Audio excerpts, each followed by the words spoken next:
Le tribunal criminel.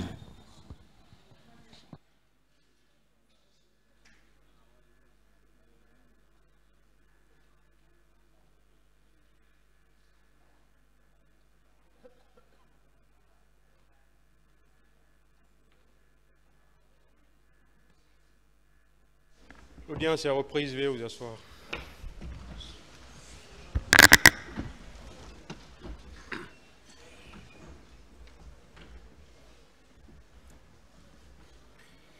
Puisqu'il est là.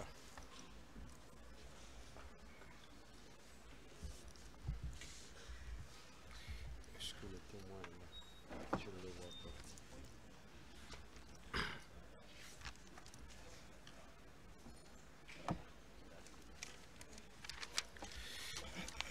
Ministère public contre M. C.C. Raphaël Abba et plusieurs autres. M. Ibrahim Abaldi. Venez.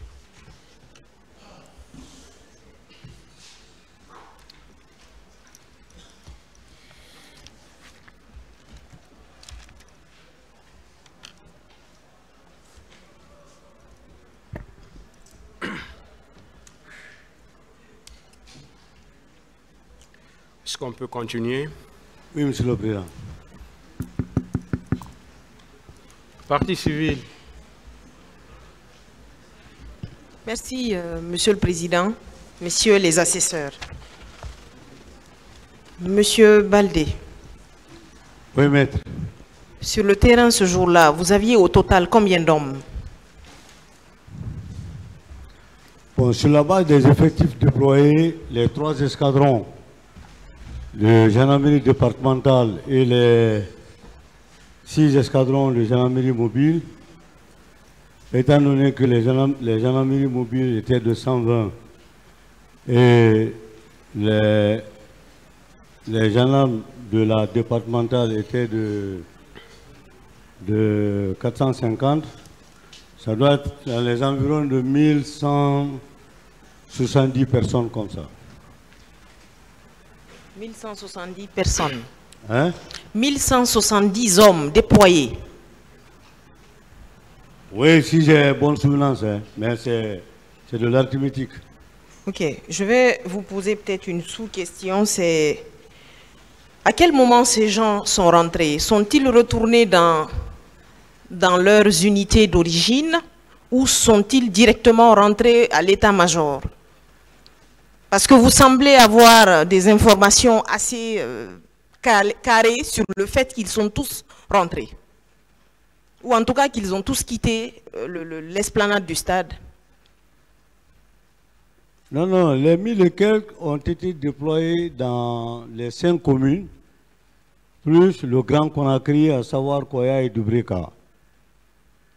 Donc, le même jour, comme je l'avais dit la fois dernière, dès que le crépuscule est tombé, il y a eu un ordre de redéploiement sur le terrain pour que les hommes continuent à patrouiller jusqu'au lendemain.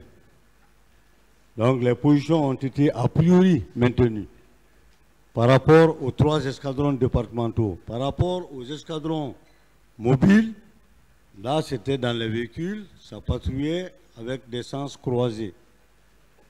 Ok, M. Baldé, vous savez, tout ça est un peu technique pour nous autres qui ne sommes pas de l'armée et de la gendarmerie.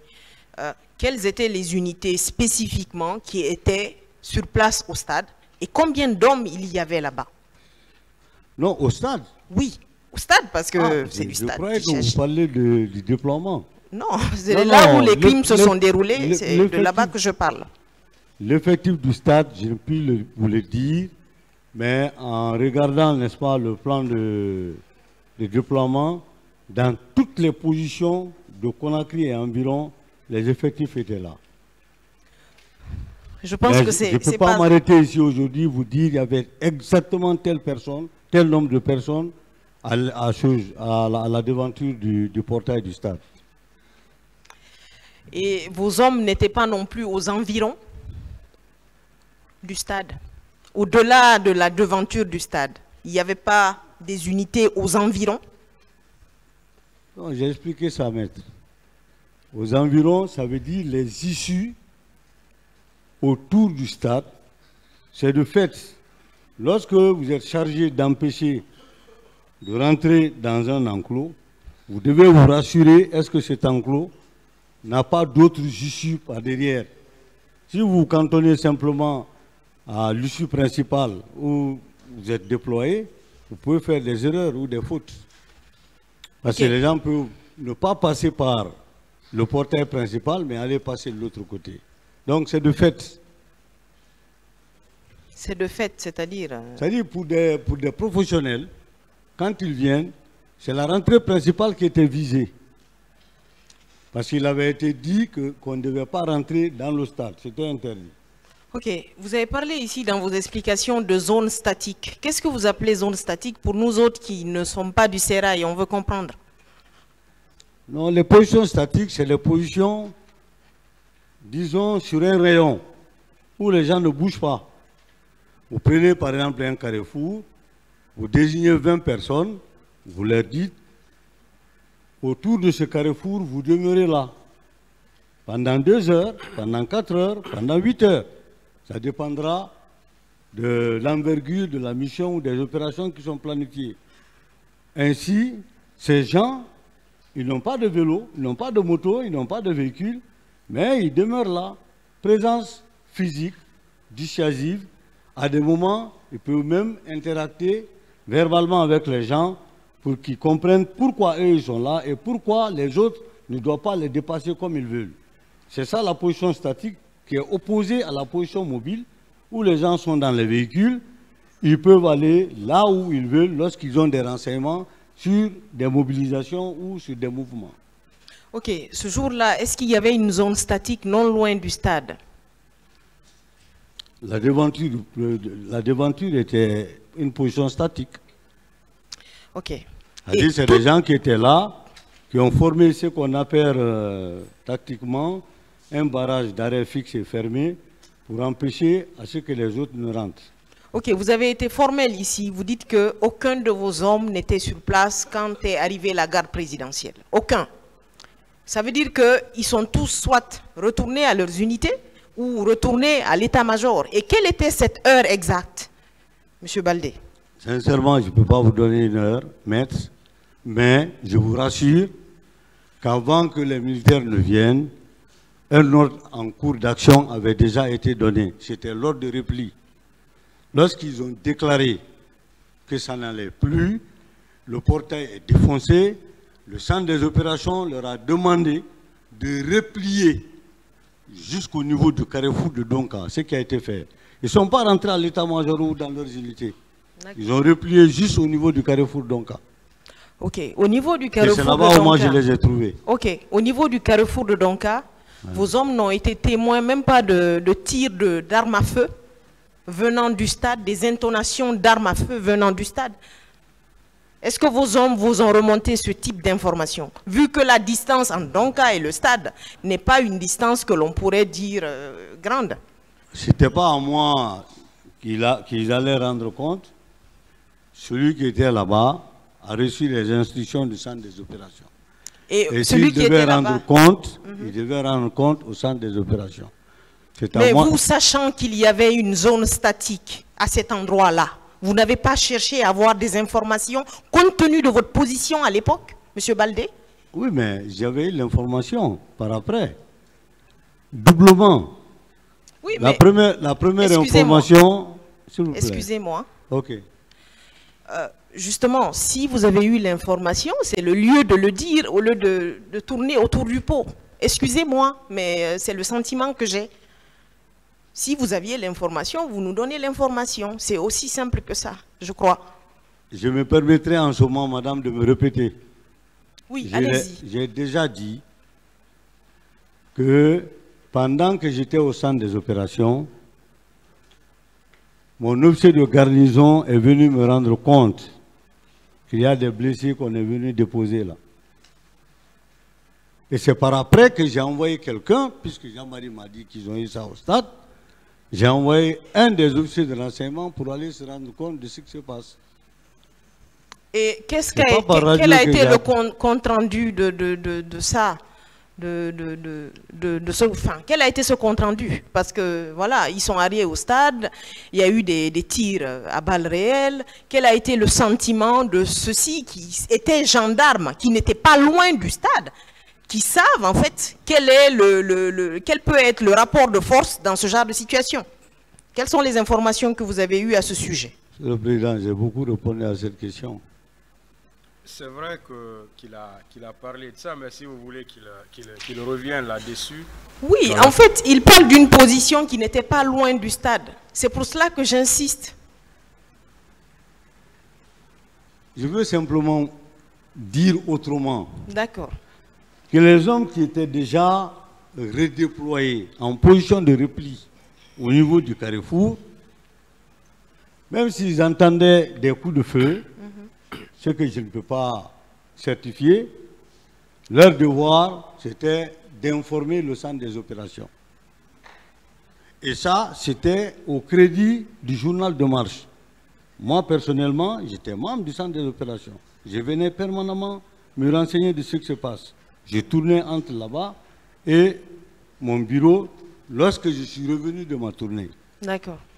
Mais lorsque ou quand l'officier de garnison m'a signalé que les leaders sont arrivés et qu'il y avait des blessés là-dedans, je suis descendu, moi-même, je les ai rencontrés et j'ai parlé avec personnellement Jean-Marie, qui m'a reconnu et qui a parlé à M. Sidia. Sidia, on peut maintenant être soulagé parce que ici, nous sommes en sécurité. J'ai dit, mais doyen, où ça vous est arrivé? Il m'a dit que c'est au stade.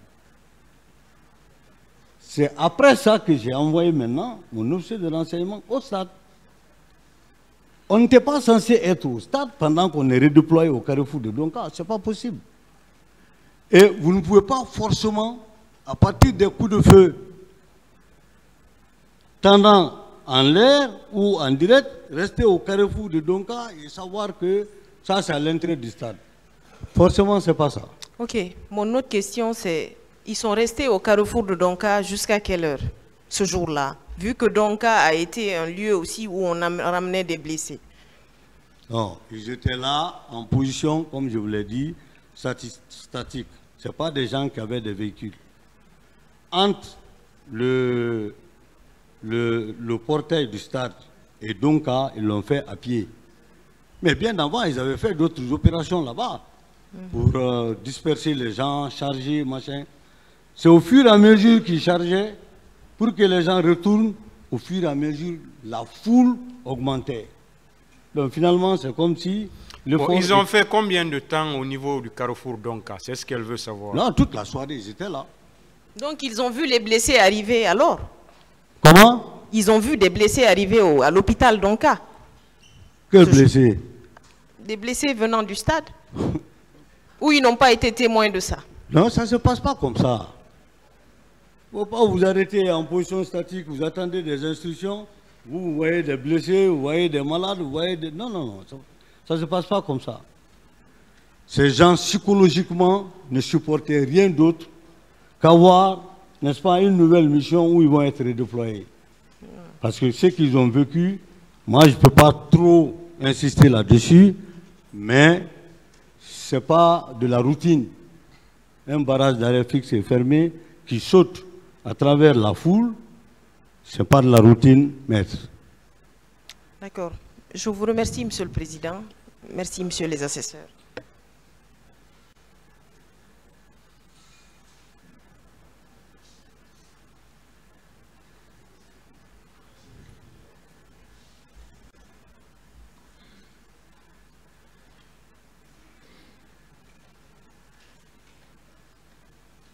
Excusez. Merci, Monsieur le Président. Bonjour, mon général. Bonjour, maître. Alors, je ne vais pas être long avec vous. Je veux lire avec la permission du tribunal votre déposition, un extrait de votre déposition. Je crois que c'est à la page 3. Où sur interrogation et réponse, vous aviez répondu ceci. Vu que mes hommes étaient débordés, j'ai ordonné qu'il y ait un repli sur le rond-point de l'hôpital Donka. Je rappelle que notre mission était d'empêcher le regroupement et la dispersion. Nous n'avions pas à en découdre avec les manifestants. Est-ce que cette déclaration est de vous? Oui, maître. Je viens de vous entendre dire tout à l'heure avec ma consoeur que c'est un autre service qui relève de vous, effectivement, qui aurait donné des instructions pour replier. C'est comme si c'était moi, maître. C'est le centre des opérations que j'ai mis en place pour non seulement faire le plan de déploiement, mais faire le suivi des opérations de la journée du 28. Est-ce que vous aussi, vous aviez replié? Parce que ici, c'est vous qui parlez. Hein? J'ai ordonné. Donc, vous n'avez pas dit ici que c'est le centre que vous avez mis en place. Lorsqu'il s'agit de partager des responsabilités, là, vous pouvez dire non, ce n'était pas moi. C'est le centre que j'ai mis en place ou c'est l'organe que j'ai désigné. Maître, par rapport au 28 septembre, notamment dans la phase de déploiement des opérations de la journée et des jours qui ont suivi, j'ai personnellement piloté les opérations. Donc le centre des opérations relevait directement de moi, même pas de mon adjoint. D'accord. C'est comme ça d'habitude? Hein? C'est comme ça d'habitude pour les opérations de maintien d'ordre? Naturellement, c'est comme ça. Tout relève de vous directement, c'est vous qui gérez directement? Non, je vous parle du centre d'opération, peut-être. Non, non, vous aviez dit que ce jour, en dehors du centre d'opération, c'est vous qui pilotiez les opérations personnellement. Non, j'ai dit c'est ce que vous venez de dire. C'est comme si c'était moi. Le centre des opérations relève directement de moi. Mais il y avait plus d'une vingtaine d'officiers assermentés qui y travaillaient. D'accord. Alors, mon général, ouais. Est-ce que d'habitude, lors des opérations de maintien d'ordre, vous êtes sur les lieux? Est-ce que d'habitude vous êtes sur les lieux? Qui c'est moi? Oui. Non. Ce jour, vous étiez sur les lieux? Sur quel lieu? Au stade. Non, je suis passé au stade, à la devanture là-bas. Je recherchais le personnel. Lorsque j'ai vu que le portail pour lequel ils étaient établis... Non, non, on va aller pas à pas. Oui. Vous étiez passé. Vous n'étiez pas venu pour superviser les opérations? Non. Il y avait un superviseur. Vous partiez où, puisque vous passiez? Qui, moi? Oui. J'avais fait tout le tour de Conakry. Avec une équipe, oui. Donc vous étiez intéressé par ce mouvement ce jour? Moi, je rentrais à l'état-major de la gendarmerie. Je suis passé par Hamdallah, de Hamdallah, Bellevue. Mais vous dites que ce jour, vous aviez fait le tour de Conakry, c'est ça? Mais oui. J'ai expliqué ça. Est-ce que vous avez besoin de faire le tour de Conakry pour entrer, pour quitter chez vous et puis aller à votre service? Non, pas chez moi. Oui. J'ai quitté le service. Oui. Puisque le déploiement était à 5 h du matin. Oui. Je suis sorti pour aller vérifier les positions. Parce que j'avais un problème personnel. Oui. C'était celui de l'accommodation entre les jeunes recrues qui venaient de sortir, n'est-ce pas, de leur formation initiale. Donc, ils n'avaient pas suffisamment de bagages. C'est compris. Voilà. C'est pourquoi je vous ai demandé, est-ce que d'habitude c'est comme ça? Est-ce que d'habitude vous êtes sur le terrain, vous dites que non? Mais ce jour, à 5 h du matin, quel intérêt y avait-il pour que le chef d'état-major de la gendarmerie, le haut commandant de la gendarmerie se déplace personnellement? Mais je n'étais pas haut commandant à l'époque. D'accord, le chef d'état-major général de la gendarmerie. Pas général. D'accord, le chef d'état-major de la gendarmerie. Voilà. Merci. Qu'est-ce qui s'est passé? C'est ce que je vous expliquais tout à l'heure, vous avez interrompu. Ok, allez-y. J'avais des anciens, oui, des professionnels, mais qui étaient vraiment à la limite de l'âge, qui n'avaient plus suffisamment de force pour le maintien d'ordre. J'avais dû entendre parler des 3 célèbres escadrons en Berlin 94, avec le procès des gangs. Mais ils étaient fatigués. Donc il fallait rajeunir ces 3 escadrons qui avaient longtemps travaillé. Ces 3 escadrons travaillaient pour l'ensemble du territoire. Lorsque je suis venu, j'ai vu que ça n'allait plus. Heureusement, il y avait les jeunes. On comprend. Nous, on veut parler de vous, votre sortie. Oui, mais si vous ne comprenez pas, si vous n'acceptez pas, on ne va pas trop... Oui, c'est pour gagner un temps, en fait. Moi, je suis sorti pour contrôler. Est-ce que votre sortie était venue pour combler tout ce que vous êtes en train de dire? Pas combler, oui, mais rassurer, premièrement, que les ordres qui ont été donnés sont bien exécutés. Deuxièmement, au cas échéant, corriger et continuer mon chemin. Qui vous a chargé de cette mission, mon général? C'était ma mission à moi, c'est moi qui les ai assignés à ça. J'étais leur chef. Sur ce que je viens de lire tout à l'heure, vous aviez dit que votre mission c'était d'empêcher le meeting, en tout cas tout meeting, et de disperser. Est-ce que vous avez reçu un quelconque avis ou un quelconque écrit de la part de l'administration habilitée pour que vous preniez vos dispositions pour aller disperser, pour aller empêcher? Non, maître. Est-ce que la mairie de Dixine, où le meeting devait se tenir, vous a écrit ou vous a mis en application d'un refus de tenir le meeting? Non, maître.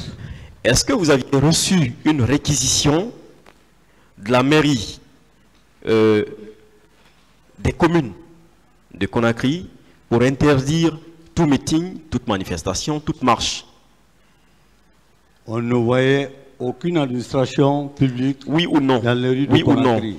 Maître, écoutez. Oui ou non? Non, pas oui ou non. Je ne suis pas une machine quand même. Vous êtes en train de Mais la poser question des est questions. simple. Donnez-moi le temps de vous expliquer. Laissez-le parler. Si vous me dites oui ou non, comme si c'était un calcul mathématique, ça ne va pas être bien. Non, la question est simple. Ah mais non. Laissez-le répondre. Ce n'est pas simple, maître. Allez-y.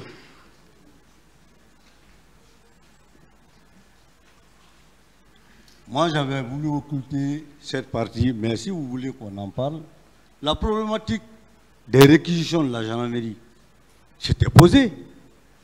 Mais en dehors de la lettre du ministre de l'administration du territoire et des affaires politiques, il n'y avait rien. Aucun maire, personne. Vous allez vous adresser à qui? en restant dans les casernes, en tant que gendarmerie, pendant que ça bouillonne à travers la ville, c'est une pure et simple, disons, démission. C'est ce que nous ne voulions pas faire. Est-ce qu'à 5 h du matin, ça bouillonnait, comme vous le dites? À 5 h du matin, oui. C'est l'heure de l'emplacement, maître. C'est l'heure de l'emplacement. Ça ne bouillonnait pas? Non, c'est l'heure de l'emplacement, de la mise en place. Quand bien même vous n'aviez pas reçu de réquisition, ni un quelconque ordre venant de qui que ce soit. Vous aviez pris des initiatives vous-même pour interdire un meeting ou des marches. Maître, Dieu merci, aujourd'hui nous avons la loi 09. Aujourd'hui, Dieu merci. À l'époque, il n'y avait que quelques articles, Monsieur le Président, se trouvant dans le code pénal qui régissaient tout ce qui était manifestation en République de Guinée, avec l'ancien code. Il n'y avait que quelques articles. On aura Je n'ai l'occasion plus de... souvenance, mais vous n'avez pas... Aujourd'hui, à la loi 09, on peut dire la réquisition de Paul, de Pierre, machin. Mais à l'époque, non. On aura l'occasion de développer ça dans nos plaidoiries. Bon. Mon général, est-ce que vous n'aviez pas reçu d'ordre d'une autorité supérieure à la vôtre ce jour? Est-ce que vous n'aviez pas reçu des instructions d'une autorité supérieure à la vôtre ce jour, au point où le chef d'état-major de la gendarmerie a été obligé de se déplacer lui-même en personne pour aller vérifier à 5 h du matin les points? C'était une question d'honneur et de responsabilité. Personne ne m'a donné des ordres pour ça. Mais, mon général, parfois les meetings sont autorisés, non? Les marches. Parfois les meetings et les marches sont autorisés, non? Parfois. Celle-là n'était pas autorisée.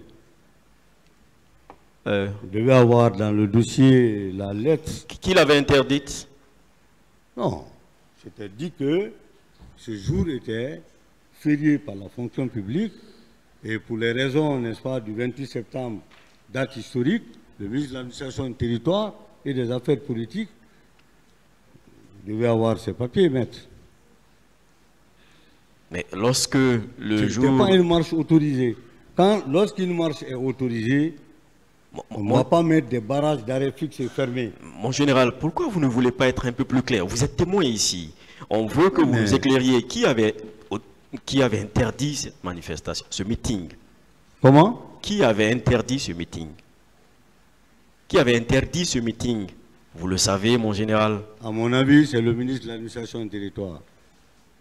Non, ça ne devrait pas être un avis pour vous, parce que vous devriez, en fonction de ce qui va être décidé, prendre des dispositions, soit pour encadrer, non pas empêcher, pour encadrer le meeting, les marches, ou pour interdire. Et pour cela, vous avez besoin, vous le savez mieux que beaucoup, vous le savez, que vous devez en amont savoir si c'est interdit ou non, interdit par qui, n'est-ce pas? Vous êtes général. Je ne comprends pas votre question. Sincèrement. D'accord. Je disais, je demandais, est-ce que, pour que vous preniez des dispositions, lorsqu'un meeting est annoncé ou une marche est annoncée, envisagée, vous n'avez pas besoin de savoir en amont si c'est interdit ou pas, pour que vous sachiez quelles dispositions prendre. Les dispositions pour empêcher ou les dispositions pour encadrer. Maître, les réquisitions, lorsque vous les recevez, vous verrez là-dedans ce que l'autorité requérante a écrit et en fonction de ça, vous allez vous comporter. Toutefois, lorsque l'autorité requérante demande des choses qui ne conviennent pas aux opérations qui peuvent être prévues par rapport à cette réquisition, vous relayez à la hiérarchie pour mettre en exécution la chose. Mais ce jour, pas de réquisition. Je vous ai expliqué largement. D'accord. Mais verbalement, une autorité, peut-être que le chef d'état-major général des armées, qui était votre supérieur hiérarchique à l'époque, avait interdit pour que vous preniez vos dispositions. Ou bien le ministre de la Défense, ou même le président, le chef de l'État à l'époque, verbalement, a dû interdire le meeting, n'est-ce pas? Moi, je n'avais aucun contact, maître, avec le ministre de la Défense ou le président, si peut-être ce n'est pas devant le chef d'état-major général des armées. Mon chef direct, c'est là-bas. Dans l'armée, celui qui est devant toi, tu t'en tiens à ça. Le reste, si tu rentres là-dedans, ce que tu cherches, ce que tu gagnes, c'est ce que tu rates. Est-ce que vous étiez membre du CNDD? Moi? Oui. Non. Moi, je n'étais pas membre du CNDD. Est-ce que vous pouvez nous dire que vous n'aviez aucun contact avec le président, le chef de l'État à l'époque et le ministre de la Défense? Monsieur le Président, j'ai expliqué ça tout à l'heure ici. Le président de la République est très haut par rapport à ma position. Nous ne sommes pas des civils, politiciens, machin, qui peuvent se lever le matin, aller chanter les gens par-ci, par-là, après revenir faire comme si rien n'en était. Tu sautes sur le SEMGA, le chef d'état-major général des armées, à l'époque, pour venir voir ce quoi, tu te retournes là où tu as quitté. Bon, aujourd'hui, vous pouvez nous faire croire que tout ce qui passe nous font croire que non, il n'avait pas directement accès, c'était un pouvoir militaire, c'est la hiérarchie, vous ne pouvez pas. C'est comme si vous ne voyiez même pas, courant le mois, le président, le chef de l'État. Nous, on voyait à la télé, hein, on voyait des choses, on vous voyait tous ensemble, très souvent. Je passe. Mon général, est-ce que vous étiez... Lorsque le colonel Tchegboro est arrivé vers Ansoumane, le général Ansoumane Bafoué, et lui a dit que le président, le chef de l'État, n'était pas satisfait, est-ce que vous étiez toujours sur les lieux? Non. Est-ce que vous aviez appris cela? Non. Mon général. Je ne suis pas un démon pour savoir ce qui est passé. C'est tout comme un nom qui me renvoie balader. Comment? C'est tout comme un nom qui me renvoie balader. C'est un nom catégorique. D'accord. Maître, avec tout le respect que je vous dois, oui, je ne fais pas des illusions et je ne fais pas allusion. Quand je vous parle, d'accord. Alors, puisque vous étiez général de corps d'armée, quand moi je parle, c'est limpide. D'accord. Et c'est pour ça qu'on a du respect pour vous. Et c'est pour ça que, d'ailleurs, on attend beaucoup de vous parce que... Oui, mais vous dites que je fais semblant. Non, je n'ai pas dit que vous faites semblant. Ah, si, d'accord. Je passe. Mon général, est-ce que, puisque vous étiez sur les lieux, vous aviez communiqué avec une autorité supérieure? Quelle autorité supérieure? Quelle autorité supérieure? Vous connaissez vos autorités supérieures en tant que chef d'état-major de la gendarmerie? Mon autorité supérieure, maître, c'est le chef d'état-major général des armées. Voilà, donc vous connaissez, vous avez compris la question. Est-ce que vous avez communiqué avec lui? Ce jour. J'ai déjà expliqué ça. D'accord. Ben, je pense que je ne peux plus continuer. Je vous remercie, Monsieur le Président.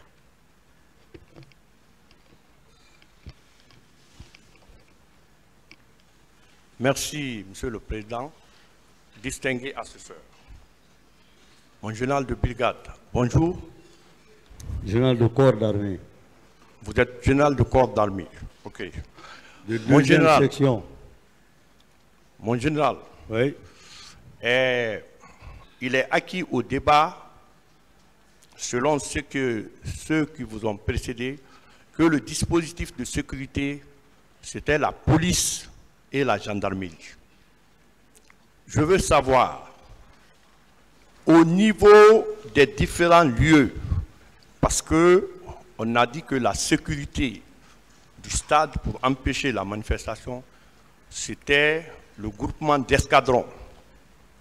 Je veux savoir, est-ce que vous avez la liste des commandants d'escadron et les éléments qui étaient chargés de sécuriser les lieux, d'empêcher la manifestation, de disperser les regroupements dans des carrefours sensibles? Maître, à ce jour, je ne dispose pas de cette liste. Vous n'avez pas la liste? À ce jour, je ne dispose pas de cette liste. Ok, d'accord. Et vous avez parlé des leaders. Vous avez dit qu'on a envoyé les leaders à l'état-major de la gendarmerie. Vous les avez admis à la gendarmerie PM2 pour les soins d'urgence. Je veux savoir, parmi les leaders qui ont été victimes, Elhadj Cellou Dalein a été évacué. Et les autres, pourquoi ils n'ont pas été évacués? Les autres qui voulaient être évacués. Monsieur le Président, je ne gérerai pas cette situation, je ne connais pas ça. D'accord. Mon général, comme lors de la réunion du 27 septembre 2009 à l'état-major général, il était dit que ça pleuve ou ça neige, la police et la gendarmerie assurent la sécurité.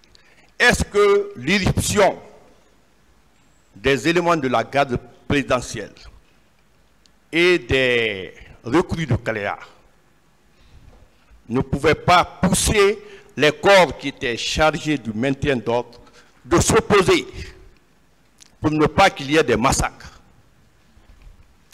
Qu'est-ce que vous en pensez? J'ai déjà expliqué ça, maître. Mes hommes ont quitté les lieux avant l'arrivée des militaires. Mon général, est-ce que vous avez dit que avec la gendarmerie, il n'y a pas eu...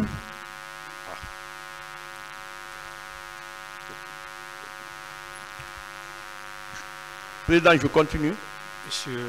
Monsieur Baldé, asseyez-vous s'il vous plaît. Hein? Asseyez-vous s'il vous plaît. Merci, monsieur le Président.